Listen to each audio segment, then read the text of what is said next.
Hello viewers, আসসালামু আলাইকুম। শুভেচ্ছা এবং স্বাগতম জানাচ্ছি আজকের ভিডিওতে। ভিউয়ার্স, আজকে যে বিষয়টি নিয়ে আপনাদের সামনে হাজির হয়েছে সেটি হচ্ছে বেসরকারি শিক্ষক নিবন্ধন ও প্রত্যয়ন কর্তৃপক্ষ যে সপ্তম গণবিজ্ঞপ্তি প্রকাশ করেছে সেটি বিষয়ে মূলত আলোচনা করব। আসলে এই ভিডিওতে আমরা যে বিষয়টি আলোচনা করব সেটি হচ্ছে আবেদনের যে নতুন পদ্ধতি, নতুন নিয়ম চালু করেছে এবং কত সংখ্যক পদ, আরও কী কী অন্যান্য বিষয় যেগুলো না জানলেই নয়, সেই বিষয়গুলো মূলত আলোচনা করব। আশা করছি ভিডিওটিতে আপনারা শেষ পর্যন্ত থাকবেন এবং কততম ব্যাচের নিবন্ধন প্রার্থীগণ এটা অগ্রাধিকার পাবেন বা সুযোগ বেশি রয়েছে সেটি নিয়ে মূলত আলোচনা করব। তো ভিউয়ার্স, কথা হচ্ছে যে এনটিআরসিএ সপ্তম গণবিজ্ঞপ্তি প্রকাশ করেছে। সেখানে 67,000 পদের শূন্য পদের কথা উল্লেখ করা আছে।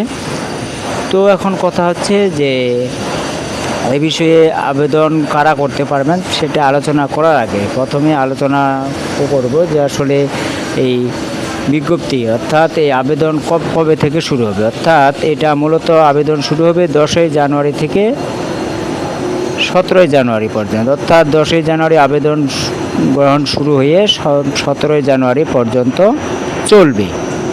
তো এখানে আরেকটি বিষয় যেটা হচ্ছে যে আসলে এটা কারা কারা আবেদন করতে পারবেন, অর্থাৎ আবেদনের ক্ষেত্রে বয়সের যোগ্যতা এবং অন্যান্য যে নতুন শর্ত যোগ্য রয়েছে সেটি আসলে কি। আসলে বয়সের যোগ্যতার ক্ষেত্রে বলা হয়েছে যে 35 বছর, সর্বোচ্চ 35 বছর বয়স হতে হবে। 35 বছর যাদের পার হয়ে গেছে তারা মূলত আবেদনের জন্য যোগ্য বলে বিবেচিত হবেন না। আরেকটি বিষয় লক্ষণীয় যেটা মোস্ট ইম্পর্ট্যান্ট সেটি হচ্ছে নিবন্ধনের বয়স যাদের 3 বছর পেরিয়ে গেছে, অর্থাৎ নিবন্ধনের সার্টিফিকেটের বয়স যাদের 3 বছর পেরিয়ে গেছে তারাও এই আবেদন করার জন্য যোগ্য বলে বিবেচিত হবেন না। অর্থাৎ বয়স যাদের 35 বছর পূর্ণ হয়নি কিন্তু, অর্থাৎ আমি যদি সহজ ভাষায় বলি যে যাদের বয়স, অনেকের বয়স 30 কিংবা 32 বছর কিন্তু তাদের নিবন্ধন পাশ করার বয়স 3 বছর পার হয়ে গেছে, অর্থাৎ নিবন্ধনের সার্টিফিকেট পাওয়ার বয়স 3 বছর পার হয়ে গেছে, তারা কিন্তু আবেদন করতে পারবেন না। অর্থাৎ এটা যদি আরও সহজ করে বলি যে আসলে 17তম বা 16তম বা 15তম নিবন্ধনে যারা পাশ করেছেন তারা মূলত আবেদন করার যোগ্য বলে বিবেচিত হবেন না। আরেকটি বিষয় যে আসলে আপনার নিবন্ধনের বয়স 6 মাস হয়েছে, অর্থাৎ আপনার নিবন্ধনের সার্টিফিকেট পাওয়ার বয়স 6 মাস কিন্তু আপনার বয়স 35 পার হয়ে গেছে, তারপরেও আপনারা আবেদন করতে পারবেন না। তো আশা করছি আপনারা বিষয়টি বুঝতে পারছেন যে আসলে কারা কারা আবেদনের যোগ্য বলে বিবেচিত হবেন।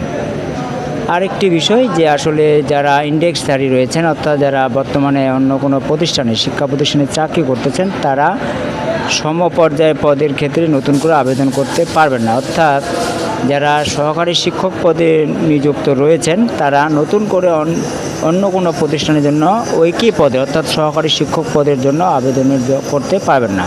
হ্যাঁ, যদি তিনি আবার সহকারী শিক্ষক থেকে কলেজ পর্যায়ে যেতে চান বা প্রভাষক পদের জন্য আবেদন করতে চান তাহলে তিনি অবশ্যই আবেদন করতে পারবেন। ঠিক তদ্রূপ কলেজ পর্যায়ের শিক্ষকগণও নিম্নতম পদে আবেদন করতে পারবেন না, এই বিষয়টি এখানে উল্লেখ করা আছে। তো এখন কথা হচ্ছে যে আসলে নতুন যে ধারা অনুযায়ী মূলত বলতে গেলে 18তম নিবন্ধনধারীগণই মূলত এটার বিষয়ে অগ্রাধিকার পাবে। 17তমদের কিছু আবেদন করার যোগ্যতা অর্জন করবে, তবে বিশেষ করে 18তম নিবন্ধনে যারা উত্তীর্ণ হয়েছেন তারাই মূলত অগ্রাধিকার পাবেন, অর্থাৎ তারাই এখানে নিয়োগের জন্য বিবেচিত হবেন। আশা করছি যে আপনারা বিষয়টি বুঝতে পেরেছেন।